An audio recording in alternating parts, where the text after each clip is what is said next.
teman-teman pada saat ini adalah optimisme. Perlu kita garis bawahi bahwasanya optimis salah satu pilar dari pilar-pilar Islam. Jadi seorang muslim wajib mengetahui kalau mereka selalu berada di atas sebuah pilar bangunan yang kuat, yaitu optimis. Dan itu ajaran dalam agama kita. Imam Adz-Dzahabi rahimahullah memasukkan putus asa dari rahmat Allah atau pesimis itu bagian daripada dosa besar. Allah subhanahu wa ta'ala rahmatnya sangat luas. Salah satu sifat Allah subhanahu wa ta'ala adalah rahmatnya mengalahkan murkahnya. Sebagaimana dijelaskan dalam hadis qudsi. Ya. Artinya Allah subhanahu wa ta'ala memberikan kesempatan kita agar selalu optimis. Sebesar apapun dosa yang kita lakukan, sebanyak apapun yang sudah kita langgar, selama kita ingin kembali, atau bahasa agama kita taubat di jalan Allah, Allah akan terima. Bahkan dalam hadis Bukhari dikatakan, Allah sangat gembira dengan taubat hamba-hambanya. Jadi ada penekanan tentang masalah pentingnya optimisme dalam Islam. Dan ini akan lebih panjang lebar kita bahas pada kesempatan ini insya Allah. Di pembukaan ini teman-teman sekalian kita bisa merenungi sabda Nabi SAW. Beliau mengatakan, La adwa wa la tiyara wa yu'jibuni al-fa'al. Artinya, ketahuilah tidak ada penyakit yang menular sendiri dan tidak ada kesialan. Serta aku sangat menyukai al-fa'al. Al-fa'al itu kata-kata optimis. Ya. Jadi seperti biasa di teman-teman dokter itu atau medis, kalau orang lagi sakit, saya bisa sembuh nggak? Insya Allah bisa. Ya. Apapun selalu kita menghubungkan bisa. Selama bukan sesuatu yang melawan sunnatullah. Misal, kalau ada orang berharap malam dihilangkan sama sekali, itu keliru. Sunnatullah peraturan malam dan siang berpasang-pasangan. Atau berharap agar lawan jenis laki-laki atau perempuan hilang sama sekali. Ini juga tidak mungkin. Sunnatullah. Atau menghapus kematian. Ya. Atau kelahiran. Ya. Atau menentukan, mengatakan bahwasanya tidak mungkin orang ini akan mati pada hari dan menentukan misalnya itu takdir. Maka ini semua tidak mungkin. Tapi kalau sesuatu yang sifatnya manusiawi, sembuh dari penyakit, mengejar prestasi-prestasi dunia terbaik dari pendidikan, dari pekerjaan, ya, mengejar harta yang halal, pasangan yang baik, yang sempurna menurut kita, keturunan yang banyak, pakaian yang bagus, harta dan urusan dunia, maka itu kita dianjurkan agar optimis. Termasuk kalau kita sudah melakukan pelanggaran-pelanggaran pun, kita diharapkan agar segera bertaubat dan kembali ke jalan Allah subhanahu wa ta'ala. Perhatikan sabda Nabi SAW di sini dikatakan, wala tiyarah, gak ada kesialan. Nah ini seringkali orang menghilangkan atau merobohkan pilar optimisme dalam hidupnya karena menganggap sial. Misal, mobilnya mogok tiba-tiba, sial nih mobil. Padahal sebenarnya tidak ada sial. Atau ada hari sial, ada waktu sial, ada tempat sial. Tidak ada dalam Islam semua itu. Semua di muka bumi ini teman-teman adalah tempat yang baik. Ya. Bahkan Nabi SAW mengatakan, Inna maju ilali ardhan masjidan wa tahura. Allah telah jadikan untukku bumi ini semuanya suci. Dasarnya. Dan bisa jadi masjid untuk sholat. Jadi tidak ada dikatakan tempat sial. Kalau ada orang pernah terbunuh di satu tempat, maka itu kasus dia terbunuh. Dan tidak ada namanya ruh gentayangan akan mengganggu orang di sana. Ini semua menghilangkan, merobohkan pilar optimisme sehingga orang tidak mau tinggal di sana, orang merasa selalu diganggu, padahal ini permainan syaitan. Salah satu sebab turunnya surah Jin adalah orang-orang Mekah, saudaraku seiman, mereka seringkali kalau mereka melakukan perjalanan ini di masa jahiliyah ya, sebelum datang Islam kepada mereka. Mereka seringkali kalau melakukan perjalanan, kemudian mereka turun di sebuah lembah, mereka tancapkan kemah-kemah mereka untuk tinggal, maka tanpa ada sebab tiba-tiba pemimpin kafilah itu, perjalanan itu, meminta bekal masing-masing dari orang yang ikut dalam kafilah perjalanan tadi. Kemudian dia datang ke tengah-tengah lembah, lalu dia berkata, wahai penjaga lembah, ini setengah bekal kami, ambillah, jangan ganggu kami. Maka Allah subhanahu wa ta'ala turunkan surah Jin, salah satu potongan ayatnya adalah, fazaduhum rahaqa. Maka syaitan-syaitan yang ada di sekitar lembah itu makin mengerjai mereka. Jadi tidak ada teman-teman. Anda biar tidur di dekat kuburan, ya, di sekitar kuburan tidak ada masalah. Kuburan orang sudah mati. Mereka di alam barzah. Nggak ada ceritanya kuburan bisa terbuka, pocongnya keluar, ganggu orang seperti sering digambarkan dalam film-film di Indonesia. Ini perusakan akidah. Tidak ada sama sekali. Siapa di antara kita sini teman-teman yang pernah kedatangan pocong kakeknya atau neneknya atau keluarganya? Tidak ada. Kalau memang mereka bisa datang, loncat-loncat ke rumah, ketuk pintu, minta makan, ngajak ngobrol, semua orang akan mengalami. Bahkan orang bisa berharap orang tuanya bisa datang kepada dia. Tapi memang tidak ada dalam Islam itu. Dan memang tidak ada faktanya. Tapi ini dilakukan oleh orang-orang yang memang tergoda oleh syaitan, akhirnya masuk ke dalam akidah atau coba merusak, menusuk akidah Islam. Tapi ini tidak mungkin insya Allah merusak akidah selama kita belajar yang benar. Dan juga Nabi SAW mengatakan, dan aku suka sekali dengan al-fa'al, kalimat optimis. Saya bisa, saya akan diampuni, saya akan masuk surga, saya akan berhasil, saya akan lulus, saya akan menikah, saya akan punya anak, ya. Saya akan jadi orang kaya, saya akan jadi orang pintar, ya. Saya akan memaafkan, ya. Semua itu al-fa'al. Dan kita dianjurkan dalam Islam seperti itu, bahkan itu bisa menjadi doa, ya. Makanya Nabi SAW, hadis tadi itu hadis riwayat Bukhari Muslim ya. Yang hadis tentang kata-kata al-fa'al, atau kata-kata optimisme. Dan dalam Islam kita dianjurkan agar selalu saja ya, menghindari kata-kata buruk bahkan.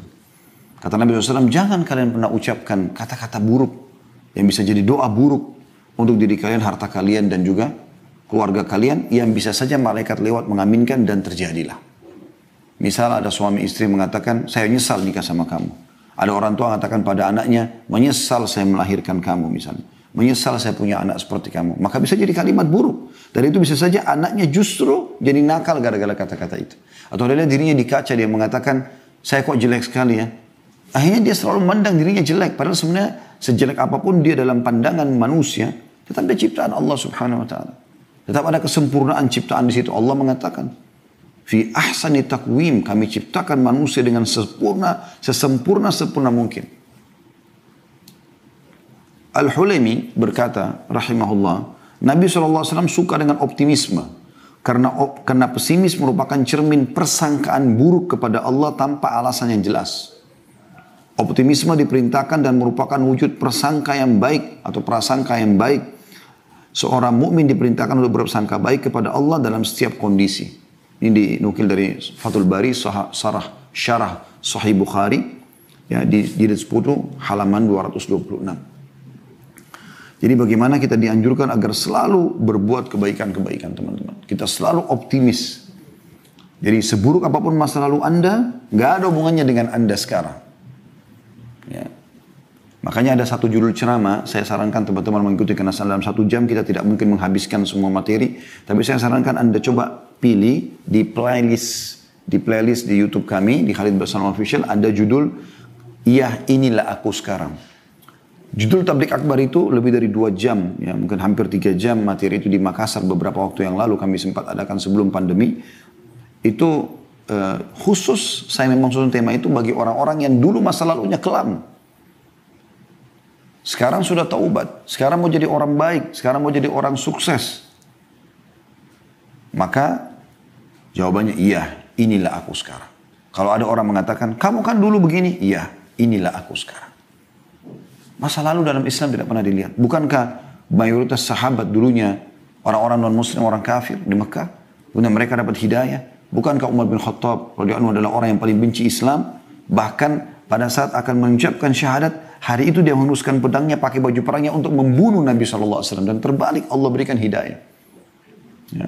Bukankah Abu Sufyan orang yang memimpin pasukan Ahzab, orang yang membenci Islam, tapi setelah pembebasan kota Mekah masuk Islam? Bukankah Ikrimah bin Abi Jahal, ayahnya Abu Jahal, meninggal dalam keadaan kafir, dia selalu bersama ayah yang membenci Islam, tapi setelah masuk Islam dia menangis memegang Al-Quran sambil mengatakan, ini perkataan Tuhanku yang aku lalaikan selama ini. Kemudian dia mengatakan, ya Rasulullah, mulai hari ini aku akan, ya ini lihat kalimat optimisnya, aku akan bersedekah sejumlah dulu yang aku keluarkan untuk memerangi anda sebagai tebusannya. Mereka optimis. Banyak sahabat masuk Islam umurnya sudah sepuh, tapi mereka menghafal Al-Quran. Tidak ada kata-kata pesimis. Mereka selalu optimis. Ya. Abdurrahman ibn Auf radhiyallahu anhu datang ke Mekah, datang dari Mekah cuma pakaian di badan. Hartanya semua disita oleh orang-orang kafir Mekah. Tapi dia datang ya, dengan berbekal hanya pakaian di badan Lalu dia datang ke pasar Madinah, dia datangi salah satu penjual ya, perangkat pertanian, perkebunan, cangkul dan yang sejenis, selalu mengatakan, saya seorang muhajir, saya butuh untuk mengambil barang Anda, jatuh tempo, besok saya bayar. Mulailah dia ambil 5-6 cangkul dan berbagai jenisnya, kemudian dia jual, besok laku sampai dia punya toko. Sampai dia menjadi salah satu dari penduduk Madinah atau kaum muslimin terkaya, atau orang-orang terkaya. Nggak ada kata-kata pesimis. Mereka selalu optimis. Dan ini memang pilar Islam. Ingat selalu firman Allah Subhanahu wa taala dalam surah Al-Insyirah ayat 5 sama ayat 6. Ya, fa inna ma'al usri yusra. Inna ma'al usri yusra. Di setiap kesulitan ingat ayat ini. Ada kesulitan apapun, kita lagi sakit berharap sembuh, kita lagi miskin berharap kaya, kita lagi di PHK berharap supaya bisa dapat kerja baru, kita lagi belum lulus sekolah, kita berharap nanti menjadi seorang sarjana, atau apa saja, kita belum menikah berharap menikah, belum punya anak berharap punya anak. Semuanya itu ya, fa inna ma'al usri yusra. Di setiap kesulitan akan ada kemudahan. Intinya teman-teman, jangan sampai di masa kita lagi sulit melanggar hukum Allah Subhanahu wa taala, malah kedukun ya, malah berbuat kesyirikan, malah bermaksiat, lagi ada masalah malah minum khamr, malah berzina, maka makin hancur hidup dia. Ini ayat ini berlaku bagi orang yang menghadapi kesulitan lalu dia kembali kepada Allah Subhanahu wa taala. Cobaan yang sedang datang justru bentuk kasih sayang Allah agar kita bisa kembali kepadanya. Di saat itu Anda wudu, bahkan sejadah, sujud di malam hari, mohon kepada Sang Pencipta Allah. Anda sedang memohon kepada pencipta langit dan bumi. Kalau Anda sedang sakit, lagi ada masalah, yang ciptakan Anda Allah, yang ciptakan masalah itu Allah, yang bisa menyelesaikannya Allah. Dan Anda kalau sedang mendapatkan nikmat, yang ciptakan Anda Allah, yang berikan nikmat itu Allah, yang bisa menambahnya juga Allah Azza wa Jalla. Itu kemuliaan seorang mukmin. Dan Allah ulangi, inna ma'al usri yusra. Inna adalah harfu ta'kid dalam bahasa Arab. Ya. Huruf yang memastikan. Inna. Dan saudara-saudaranya anna, lakinna semua sama. Tapi inna, Allah mengatakan pasti ma'al usri yusra. Di setiap usaha karena kemudahan. Asal Anda kembali kepada Allah Subhanahu wa ta'ala. Ya. Dan juga teman-teman sekalian, salah satu hadis yang mulia diriwayatkan Imam Muslim, kata Nabi SAW, ihris ala ma yanfa'uk wasta'in billahi wa la ta'jaz. Ini luar biasa hadis tentang masalah optimisme. Perhatikan kata Nabi SAW, bersemangatlah atas hal-hal yang bermanfaat bagimu. Selama bermanfaat, tidak ada maksudnya, kejar. Proses tertinggi dalam pendidikan, dalam pekerjaan, Anda yang sedang kuliah, yang mengikuti acara kita lagi sekolah, kejar prosesnya terbaik. Jangan bilang, oh saya nggak bisa seperti si fulan, dia selalu ranking 1, 7 juara 1. Atau dia selalu mendapatkan nilai A+, saya tidak bisa, saya cuma bisa C. Ini ajiz namanya. Harus kita mengatakan bisa. Saya pada saat kuliah, saya coba terapkan metode ini dan berhasil. Saya merasa pada saat saya berkumpul dengan orang-orang yang malas, maka kita bisa terkena tampiasannya. Tapi kalau saya ya semangat duduk dan berteman sama orang-orang yang berhasil, maka saya seperti mereka. Saya seperti mereka. Dan alhamdulillah saya temukan itu. Ya, nilai-nilai yang tinggi pada saat sedang ujian, pada saat kuliah, kita dapatkan karena memang kita ya, bersemangat untuk itu. Ya, kejar yang terbaik. Allah, Nabi SAW mengatakan, bersemangatlah atas hal-hal yang bermanfaat bagimu. Dan minta tolonglah kepada Allah. Nah, ini jangan lupa. Karena kalau Allah tidak tolong, kita tidak akan mampu. Gitu kan? Dan jangan kamu lemah. Wala ta'jaz. Jangan putus asa. Jangan pesimis. Ada juga hadis Nabi SAW yang mulia. Kata Nabi SAW, kalau di tangan seseorang di antara kalian. Ya, di tangan seseorang di antara kalian, itu ada bibit pohon, sementara dia tahu besok terjadi kiamat, maka tetap dia tancapkan. Luar biasa ya, motivasi dalam Islam. Kita sudah tahu kiamat besok, artinya hancur juga pohon itu nanti. Kita juga nggak ambil manfaat, tapi tetap dia tancapkan. Karena bagi seorang muslim, perbuatan baik apapun yang dia lakukan, maka akan ada pahala yang di sisi Allah SWT sampai di detik terakhir pada saat dia mau meninggal dunia.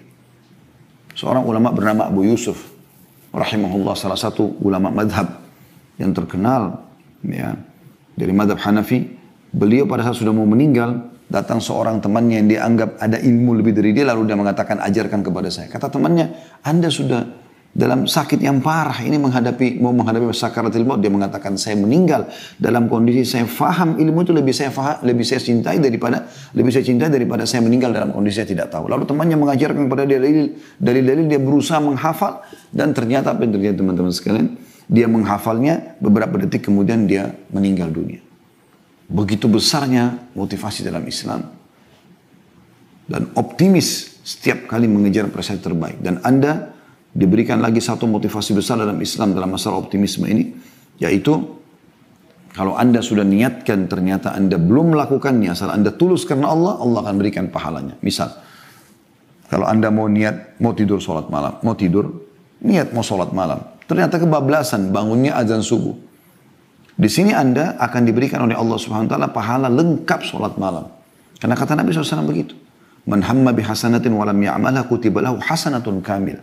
Siapa yang baru niat mau mengerjakan satu amal kebaikan, lalu dia kerjakan, siapa yang niat mengerjakan satu kebaikan, lalu dia belum sempat mengerjakan, dicatatkan baginya satu pahala. Fa'in amilaha, kalau dia sempat kerjakan, kutiba lahu asyru adhafiha. Kalau dia kerjakan akan dicatatkan baginya 10 kali lipat. Jadi kalau Anda bangun sholat malam, Anda akan dikasih 10 kali lipat, karena sudah niat sebelumnya dan dikerjakan. Seperti itulah. Seperti sekarang Anda tidak punya harta untuk haji misalnya. Tapi Anda niat mau haji. Anda meninggal sebelum mengerjakan haji, Anda akan dapat pahala haji. Jihad, sedekah, bakti sama orang tua, apa saja. Setiap kali Anda lihat perbuatan baik orang lakukan, Anda tidak mampu melakukan. Tapi Anda memang berniat, berazam, bertekad. Kalau Allah berikan kemudahan seperti orang itu saya akan lakukan, maka Anda akan diberikan pahala yang sama. Begitu kata Nabi SAW dalam hadis. Ya, manusia ini 4.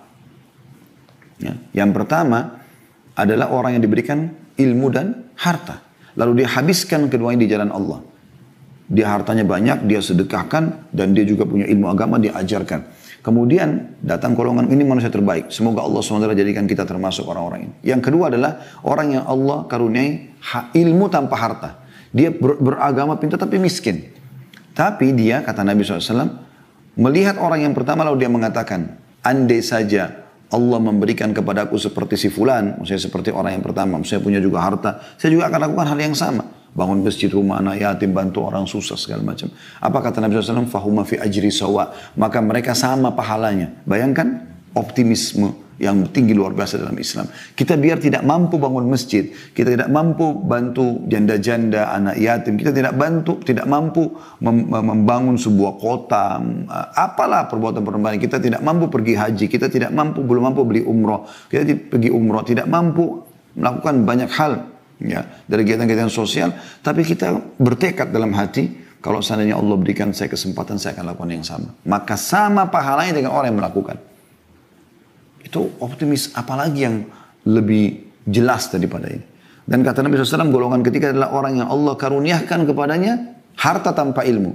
Kaya tapi nggak tahu agama. Maka dia menghabiskan hartanya pada kemaksiatan. Lalu datang golongan keempat, wa na'udzubillah, ini yang paling buruk. Orang yang tidak dikaruniai harta juga ilmu. Udah miskin, bodoh. Ya. Lalu dia bukan melihat golongan kedua sama ketiga, bukan kedua sama pertama, tapi dia lihat golongan ketiga. Yang kaya tapi bermaksiat. Maka dia mengatakan, kalau saya punya kesempatan seperti si fulan, maksudnya orang yang ketiga tadi, menghabiskan hartanya foya-foya di jalan syaitan, maka saya akan lakukan hal yang sama. Kata Nabi SAW, fahuma fi wazri sawa. Maka mereka sama dosanya. Ya. Ini bahaya sekali. Maka jangan pernah niat untuk menjadi ahli maksiat. Ada cukup banyak teman-teman yang coba kita bahas dalam kesempatan kita ini. Semoga Allah berkahi. Bagaimana kita dianjurkan agar selalu punya optimisme. Ada hadis yang lain. Hadis ini hadis sahih riwayat Imam Ahmad. Hadis ini riwayat Bukhari Muslim tepatnya. Kata Nabi SAW kepada Sa'ad bin Abi Waqqas radhiyallahu anhu, innaka intadhar warathataka agniya'a khairun laka an tadarahum 'alatan yatakaffafuna an-nas. Ketahuilah wahai Sa'ad, engkau meninggalkan anak-anakmu dalam keadaan kaya, ya. Engkau pada saat meninggal tinggalkan warisan yang banyak, jauh lebih baik. Artinya untukmu dan untuk mereka. Kau dapat pahala yang banyak, mereka pun bisa hidup. Daripada mereka kau tinggalkan dalam kondisi mengemis kepada orang-orang. Bukankah itu adalah sebuah optimisme? supaya kita menjadi orang kaya, yang penting halal, lalu kita tinggalkan untuk ahli waris. Itu hadis sahih riwayat Bukhari Muslim. Allah subhanahu wa ta'ala teman-teman tidak pernah melarang kita untuk menikmati apa yang telah diciptakan. Selama 5 huruf halal. Dan dia hanya melarang 5 huruf yang lain haram. Dan perlu kita titik beratkan, dan ini sering saya bahasakan, yang haram itu jauh lebih sedikit dibandingkan yang halal. Halal ini banyak sekali. Pada saat Allah haramkan babi, Allah ganti dengan sapi, kambing, ayam, kelinci, semua hewan air. Kenapa harus babi dimakan? Ini sebagai bentuk cobaan dari Allah SWT. Seperti Anda kerja di kantor. Nah, pasti di kantor itu akan, begitu Anda melamar kerja dan Anda diterima, akan yang ada adalah motivasinya. Kalau kerja dari jam sekian sampai jam sekian akan dapat ini, dapat ini, dapat ini, dapat ini. Kan gitu. Tapi di kantor juga akan dikatakan, kalau Anda melanggar akan ada begini dan begitu. Tentu perusahaan tidak berharap Anda melanggar, berharap Anda berjalan. Nah itu yang dimaksudkan. Ini cara memahami rasionalnya. Allah subhanahu wa ta'ala memberikan yang haram, itu bagi orang-orang yang mau melanggar. Cobaannya, gitu kan. Jangan dilanggar. Pelanggaran-pelanggaran itu untuk diketahui dan dihindari. Anda sudah tahu ini di perusahaan saya tidak boleh, maka jangan dilakukan. Supaya Anda tidak kena PHK, supaya Anda tidak punya masalah. Begitu juga dengan hal-hal yang merupakan motivasi, ya, atau motivator untuk bekerja di kantor, Anda lakukan. Ya. Perhatikan Allah subhanahu wa ta'ala menjelaskan kepada kita dalam surah Al-A'raf ayat 32. Surah Al-A'raf ayat 32. Anda bisa buka di aplikasi Al-Quran. Di handphone Anda bunyinya A'udzubillahi minasyaitonirrajim. Sekali lagi Al-A'raf ayat 32. Qul man harrama zinatallahi allati akhraja li'ibadihi wat-tayyibati minar rizq. Qul hiya lilladina amanu fil hayatid dunya khalisatan yawmal qiyamah. Katakan hai Muhammad, siapa yang melarang, mengharamkan perhiasan-perhiasan yang telah Allah keluarkan untuk hamba-hambanya, dan tayyibat minar rizq, yang baik-baik dari rezeki, makanan yang sehat, makanan yang wangi, berkualitas, pakaian, minuman, pergaulan yang halal. Siapa yang mengharamkan semua itu? Allah suruh orang beriman untuk makan, minum, kulu washrabu, makanlah dan minum. Tapi Allah kasih kuncinya, halalan yang halal dan tayyib yang berkualitas. Kalau orang beriman teman-teman tidak boleh makan, nggak boleh minum, nggak bisa biologis, maka mungkin kita susah hidupnya. Wajar orang menjadi kafir, tapi ini semuanya bisa, tapi dengan cara halal. Makan, minum yang halal, biologis yang halal dengan cara menikah, gitu kan? Kata Allah Subhanahu wa taala, katakan hai Muhammad, itu untuk orang-orang beriman di dunia dan juga hanya untuk mereka di akhirat. Di dunia orang kafir masih dapat makan, minum dan segala macam, tapi di akhirat orang beriman saja. Di dunia kita dapat kenikmatan selama kita menjalankan atau menikmati yang halal, menjalankan perintah dan menikmati yang halal, dan di akhirat kita juga akan dapat khusus buat kita saja. Orang kafir malah akan menuju ke api neraka. Wa na'udzubillah. Kemudian teman-teman sekalian, juga Allah Subhanahu wa taala menyebutkan dalam surah Al-Mulk ayat 15. Surah Al-Mulk ayat 15. A'udzu billahi minasyaitonir rajim. Huwa alladhi ja'ala lakumul arda dalulan famshu fi manakibiha wa kulu min rizqihi wa ilaihin nusyur. Dialah yang telah menghamparkan bumi buat kalian, ya. Kalian bisa jalan di atasnya. Dan Allah mengatakan wa kulu min rizqi. Makanlah dari rezeki yang telah Allah siapkan. Makanan, minuman yang halal, makan, nikmati. Ya.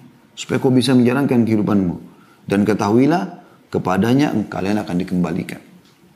Juga Allah memerintahkan dalam surah Al-Jumu'ah ayat 10. Setiap habis sholat Jumat, apa yang Allah perintahkan buat umat Islam, terutama kaum laki-laki yang punya kewajiban untuk mencari nafkah. A'udzu billahi minasyaitonir rajim. Fa idza qudiyatis shalatu fantashiru fil ardi wabtaghu min fadlillah. Wabtaghu min fadlillah wadhkurullaha katsiran la'allakum tuflihun. Hai orang-orang beriman, kalau seandainya, ya, atau bila selesai, maaf saya ulangi, bila selesai mengerjakan sholat Jumat, maka menyebarlah kalian di muka bumi, ya, dan carilah dari karunia Allah. Suruh cari. Fantashiru fil ard, menyebar di muka bumi. Wabtaghu min fadlillah. Ya, cari rezeki itu dari karunia Allah.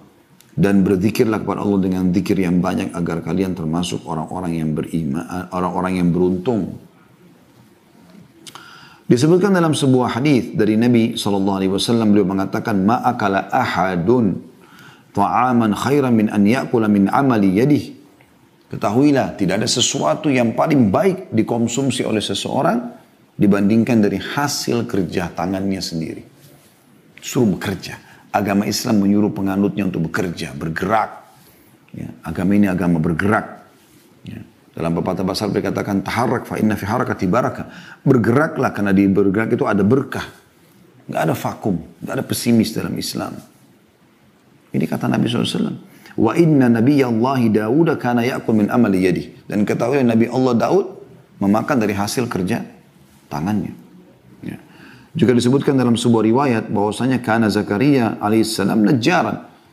Bahwasanya dalam riwayat Imam Muslim ya, Nabi Zakaria adalah seorang tukang kayu, bekerja dan memakan dari hasilnya itu. Dikatakan juga anna Idris alaihissalam kana khayyatan yatasaddaqu bi fadli kasbih. Nabi Idris alaihissalam adalah seorang tukang jahit dan beliau makan dari hasil jahitannya itu. Ya. Begitu juga sabda Nabi SAW yang luar biasa ini. Hadis sahih riwayat Imam Bukhari. Saya selalu jadikan hadis ini juga sebagai motivasi agar saya selalu semangat bekerja, ya, berdakwah, bergerak selalu optimis dalam kehidupan. Kata Nabi SAW, li'an ya'khudha ahadukum abhulah. Ketahuilah seseorang antara kalian mengambil potongan-potongan talinya. Thumma ya'til jabal. Kemudian dia mendatangi sebuah gunung atau bukit. Thumma ya'ti bihizmatin min hatabin fayabi'uha fayastagni bithamaniha. Kemudian dia mengambil kayu-kayu bakar yang dia pikul di pundaknya. Kemudian dia menjualnya atau dia membawa lalu menjualnya. Kemudian dia makan ya dari hasil penjualannya. Khairun lahum min an yas'alan nas. Lebih baik daripada dia mengemis pada orang. A'tuhu au mana'u. Baik mereka memberi atau mereka menolak. Ya, kita lihat di sini bagaimana Nabi SAW mengatakan, seseorang dari kalian kerja, ayo bergerak, ya. Bahkan pekerjaan yang paling gampang, ambil potongan-potongan tali, pergi ke hutan, ambil ranting-ranting yang sudah kering, lalu diikat, dijual di pasar, lalu hidup dari hasilnya itu jauh lebih baik. Imam Ahmad rahimahullah salah satu hal yang beliau lakukan pada beliau imam madhab yang masyhur. Beliau seringkali kalau butuh uang maka beliau melakukan itu. Beliau pergi ke hutan, dan beliau ambil ranting-ranting, beliau pikul di pundaknya sendiri lalu beliau jual di pasar Irak pada saat itu. Ya. Tepatnya di kota Baghdad ya. Juga para sahabat Nabi ridwanullah alaihim mereka berdagang, bergerak, bekerja. Ya. Bahkan mereka sampai berdagang di laut-laut Romawi. Ya, sebagaimana disebutkan oleh Sa'id ibn Musayyib rahimahullah, karena ashabu Rasulullah SAW yatjaruna fi bahri Rum. Bahwasanya seluruh sahabat Al-Mayyurah, sahabat-sahabat Nabi yang saya kenal, mereka berdagang sampai ke laut-laut Romawi. Dan Umar bin Khattab berkata radhiyallahu anhu, ta'allamul mihna. Belajarlah keterampilan-keterampilan yang kalian bisa lakukan. Fa innahu yushiku an yahtaja ahadukum ila mihnati. Karena nanti akan bisa saja dia butuh dengan keterampilannya itu. Suruh. Tidak ada kata saya, sekarang tidak tahu tapi karena saya belajar jadi saya jadi tahu kan. Sekarang saya tidak tahu atau hari ini saya tidak tahu lalu saya belajar. Besok saya jadi tahu atau sebentar lagi saya akan tahu. Nggak ada kata malu teman-teman. Ini apa fungsinya? Ini kenapa? Ini apa? Kita tanya, belajar. Hari ini kita tidak tahu. Untuk apa malu dengan orang? Tapi besok kita jadi tahu. Bahkan kita bisa mengajarkan orang-orang. Dinukil dari riwayat tentang seorang sahabat Nabi juga, sebuah riwayat tentang Abu Darda radhiyallahu anhu bahwasanya beliau ya sering kali memasak ya, kemudian beliau sampai membuat kedua matanya mengeluarkan air mata dan beliau menjual makanan itu karena inginnya mendapatkan pendapatan biasa kayak kita sekarang buka restoran gitu ya. Aisyah juga berkata, karena Abu Bakar radhiyallahu anhu atjaru Quraisyin hatta dakhala fil imara. Ketahuilah bahwasanya Abu Bakar itu adalah ya, orang paling sukses dalam bisnis orang-orang Quraisy sampai beliau masuk ke pemerintahan. Artinya terus saja beliau dagang sampai di zaman Nabi SAW, ya, sampai beliau Nabi SAW meninggal. Pas sudah menjadi khalifah, beliau sibuk mengurus pemerintahan, baru beliau berhentikan bisnisnya. Artinya beliau sibuk lagi dengan tugas yang lain atau amanah yang lain. Qais bin Asim, salah satu ulama salaf yang terkenal, pernah menasihati anaknya pada saat dia akan meninggal. Dia mengatakan, alaikum bil mali wastina'ah. Kan harus mencari harta dan merawatnya, menjaga supaya dia terus berkembang. Fa innahu mambahatul karim, karena dia sumber kemuliaan. Wa yustagna bihi 'anil la'im, dan menyelamatkan diri dari kehinaan. Wa iyyakum wal mas'alah, dan jangan pernah mengemis, jangan pernah pesimis. Fa inna akhiru kasbar rajul, karena mengemis itu pendapatan terakhir. Kalau betul-betul sudah bangkrut, miskinnya luar biasa, baru orang terpaksa minta. Itu pun dalam Islam dia boleh minta hanya sebatas selama dia belum mampu. Dia kalau tidak minta sekarang makanan, dia akan mati pada hari itu. Apa boleh buat? Kalau tidak, nggak ada kata-kata minta dalam Islam. Nggak ada kata-kata mengemis. Dalam sebuah hadis kata Nabi SAW, saya membuka pintu iffah, kemuliaan. Dia kalau mau terima sesuatu, maka dia minta bayar dengan jasa dia, maka Allah bukakan pintu kekayaan. Dan siapa yang membuka pintu mengemis, maka Allah akan bukakan dia pintu kemiskinan. Sa'id bin Musayyib rahimahullah berkata, la khaira fi man la yatrubul mal. Gak ada kebaikan bagi orang yang tidak bekerja, mencari harta yang halal. Gak ada kebaikan padanya. Malas, pengangguran. Ini tidak baik. Kata beliau, yaqdi bihi daina. Dengan uang yang didapatkan, dia bisa selesaikan utang-utangnya. Wa yasunu bihi irdah. Dan dia menjaga kehormatannya. Orang kan muliakan dia. Orang kaya biar jelek tampangnya, kurang fisiknya, tapi karena dia punya harta, orang hormati. Wa yaqdi bihi dhimamah, memenuhi kebutuhan-kebutuhannya. Wa in mata taraka mirasan liman ba'da. Dan kalau dia mati, dia akan mewariskan bagi orang yang datang setelahnya. Jadi manfaatnya besar sekali kan punya pendapatan itu. Dan ingat teman-teman, innamal a'malu binniyat, semua sesuai dengan niatnya. Allah berikan Anda begitu. Sudahlah, saya cukup dengan ini, saya nggak usah lagi jadi sarjana, saya nggak usah lagi bekerja, saya nggak usah cari pekerjaan lain, saya tidak usah maju, tidak usah begini, tidak usah begitu, tidak usah berobat, ya, tidak usah ikhtiar. Ini semua Allah kasih dia seperti itu. Tapi kalau dia minta, Allah SWT akan kasih. Berapa banyak orang teman-teman kemarin pakai sepeda engkel, beberapa waktu ke depan sudah pakai mobil Mercy, banyak sekali. Berapa banyak orang tadinya dianggap sudah sakit parah, masih bisa sembuh. Sa'ad bin Abi Waqqas radhiyallahu anhu di Mekah, dia pikir sudah akan meninggal sakit parah, tapi subhanallah dia hidup sampai di masa Umar, bahkan di tangan dialah pada saat dia memimpin perang Persia takluk di tangan kaum muslimin. Tidak ada pesimis. Dahak ibn Muzahim rahimahullah juga berkata, syaraful mu'min salat fi jawfil lail, kemuliaan seorang mukmin, ya, itu adalah dia salat di malam hari karena antara dia sama Tuhannya, wa izzuhu, dan juga kemuliaan jiwanya istighna'u 'anil nas. Dia tidak bergantung pada manusia. Kemudian teman-teman sekalian, Umar juga pernah berkata, maksabatun fi di'anah khairum min su'alin nas. Mencari pendapatan tapi sulit, memang dengan sulit. Bekerja angkat ini segala macam, banyak cobaannya, jauh lebih baik daripada mengemis sama orang. Begitu motivasinya para sahabat, ya. Kalau Anda pernah dengar Luqman, tentu Anda harus tahu Luqman Al-Hakim rahimahullah. Salah satu orang yang disebutkan namanya dalam Al-Quran, bahkan disebutkan surah Luqman, ya, yang terkenal dengan wasiat-wasiat ya di situ, ya. Nah, dia pernah mengatakan dalam sebuah wasiat kepada anaknya, ya bunayya, wahai anakku, istagni bil kasbil halal. Cari pendapatan halal itu. Kejar prestasi, kau bekerja, berbisnis, apa saja. Fa inna maftakar ahadun illa asabathu ihda thalathu khisal. Tidak ada orang yang berhenti bekerja kecuali dia akan kena salah satu dari 3 masalah. Rikkatun fi dini, lemah agamanya. Orang miskin itu lemah agamanya. Ya. Maksudnya mudah sekali dia untuk bisa meninggalkan sholat, meninggalkan agama. Bukankah banyak orang-orang yang murtad justru karena ini kan? Bukan kita bicara secara khusus orang miskin tertentu, tidak. Ada orang miskin, Masya Allah punya keimanan kuat. Tapi kita bicara di sini, Luqman Hakim berikan wasiat. Orang miskin itu lebih lemah agamanya. Secara umum, ya. Karena kapan dia ditawarkan sebuah pendapatan yang besar, lalu dia tinggalkan agamanya, dia bisa tinggalkan. Bukankah di Indonesia terjadi orang banyak tinggalkan agama, murtad gara-gara hanya sembako saja? Tidak asing lagi kisah itu dalam program kristenisasi di Indonesia kan. Kemudian yang kedua, au dha'fu fi aqli, atau lemah akalnya. Kalau orang tidak mau bekerja, vakum, malas, pengangguran, maka lemah akalnya. Dia nggak biasa berpikir untuk mengembangkan potensi yang ada dalam dirinya. Kita ini punya potensi besar sekali teman-teman. Potensi kita yang Allah berikan luar biasa, dari akal kita ini banyak yang bisa kita lakukan. Nah, akalnya jadi lemah kalau dia tidak bekerja.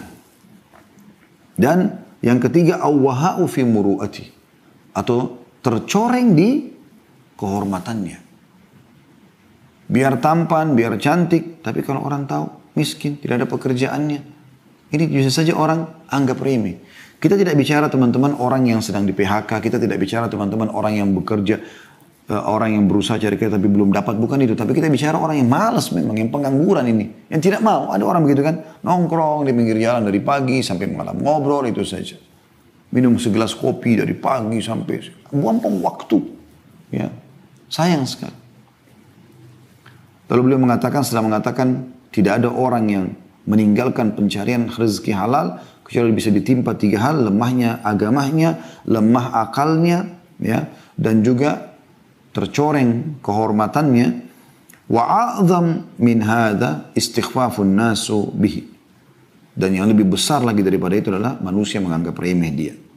Makanya Nabi SAW dalam riwayat Imam Ahmad, ya, seringkali berkata atau beliau menyebutkan, ta'awwadhu minal faqri wal qillati waz zillah. Selalulah berlindung kepada Allah dari, ya, kemiskinan, kekurangan, dan kehinaan.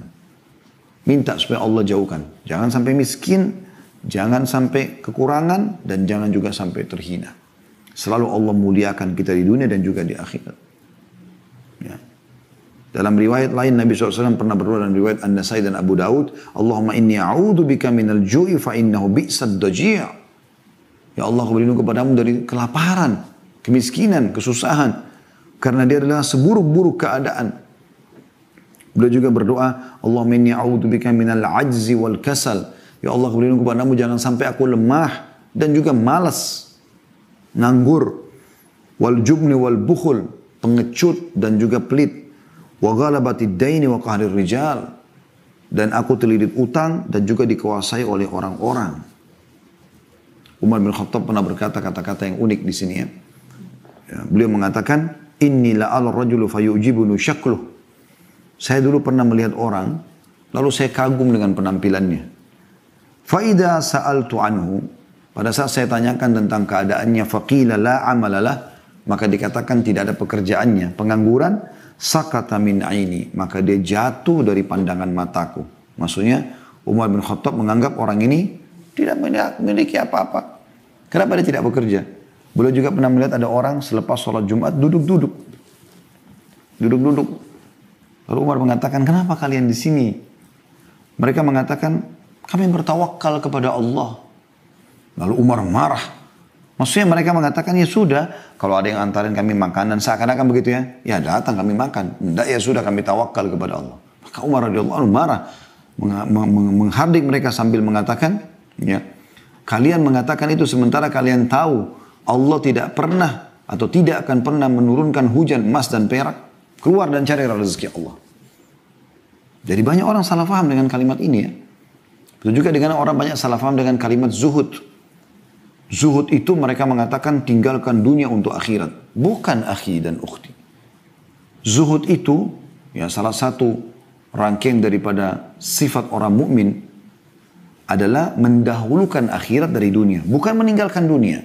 Karena Allah SWT mengatakan dalam surah Al-Qasas, surah nomor 28 ayat 77. A'udhu billahi minasyaitanir rajim. Wabtagi fima ataka Allahu daral akhirah wa la tansa nasibaka minad dunya. Al-ayat. Kejarlah apa yang Allah janjikan untuk kalian di akhirat nanti. Surga, derajat-derajat yang tinggi, dengan sholat, dengan puasa, dengan sedekah, bakti orang tua, jenguk orang sakit, zikir, baca Quran, berdoa, segala macam hal. Dan jangan lupakan bagianmu dari dunia. Orang mukmin tetap dianjurkan pakai baju yang bagus. Nabi SAW pakai baju yang bagus. Memiliki rumah. Nabi SAW menyiapkan setiap istrinya rumah sendiri. Kendaraan. Tunggangan juga sama. Nabi SAW siapkan unta terbaik buat pasangannya. Beliau punya kuda terbaik dalam berperang. Beliau punya beberapa pedang. Beliau punya beberapa sandal. Ya. Nabi SAW punya beberapa baju. Dan bagus. Bukan yang kumuh. Jadi jangan salah paham dengan masalah-masalah seperti ini teman-teman sekalian. Oleh karena itu selalu optimis. Tidak ada kata-kata tidak bisa. Selama bukan melawan sunnatullah, maka bisa. Dan Allah SWT mengatakan, فَإِذَا أَزَمْتَ فَتَوَكَّلْ عَلَى اللَّهِ. Kalau kau sudah bertekad, bertawakallah kepada Allah. Jalani, pasti kamu bisa. Tidak ada kata-kata terlambat teman-teman sekalian. Dan ini adalah optimisme dalam Islam. Harusnya kita seperti itu. Ya? Jadi mulai sekarang, buka lembaran baru, bagaimana kita ke depannya semuanya berisikan optimisme. Kita semangat ya, untuk mencari rezeki, untuk memiliki pasangan, yang belum punya pasangan, untuk memiliki anak, jangan berhenti ikhtiar, ya, untuk melakukan ibadah haji, zakat. Kalau hari ini Anda adalah mustahik penerima zakat, bagaimana Anda target tahun depan, 2 tahun lagi, 5 tahun lagi saya jadi muzaki, saya akan mengeluarkan zakat, tidak ada kata-kata terlambat. Anda kalau baca kisah orang-orang sukses juga, mereka mulai dari tidak mampu sampai mereka menjadi mampu. Ya. Tidak ada teman-teman satu komunitas ya, yang maju kecuali memang karena motivasi semangatnya selalu adalah optimis. Dan tidak ada satu komunitas terpuruk kecuali memang karena mereka selalu pesimis. Apalagi diikuti dengan khurafat-khurafat. Hari Selasa adalah hari yang sial. Kalau tangan kiri gatal mau dapat duit, kalau tangan kanan mau keluarin duit, kalau matanya kedap-kedip, yang di atas mau senang, kalau yang di bawah mau sedih. Ini sial, kesialan, tidak ada dalam Islam. Akhi dan ukhti, tangan Anda gatal itu karena memang kebetulan gatal. Kalau setiap kali tangan kiri kita gatal, mau dapat duit, kita gatalin aja tiap hari. Tapi bukan seperti itu. Apa hubungannya dengan Anda mau sedih dengan kedap-kedip di bawah kelopak mata bawah Anda? Gak ada hubungannya sama sekali. Mata Anda letih, butuh istirahat.